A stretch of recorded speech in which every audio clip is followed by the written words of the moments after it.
কিতাবের মধ্যে উল্লেখ করা হয় আব্দুল্লাহ বিন তামিরের 2 দিন চলে গেল, পরীক্ষা করার মতন কিছু পায় না।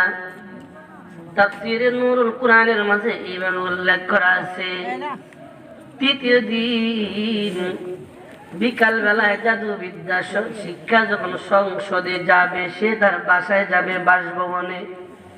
লক্ষ্য করে 4 রাস্তার মোড়ে একটা জানালা দেখা যায়। লক্ষ লক্ষ মানুষগুলি দলবদ্ধ হয়ে দাঁড়ায় রয়েছে, চতুর্দিক দিয়ে কেউ যাইতে পারে না।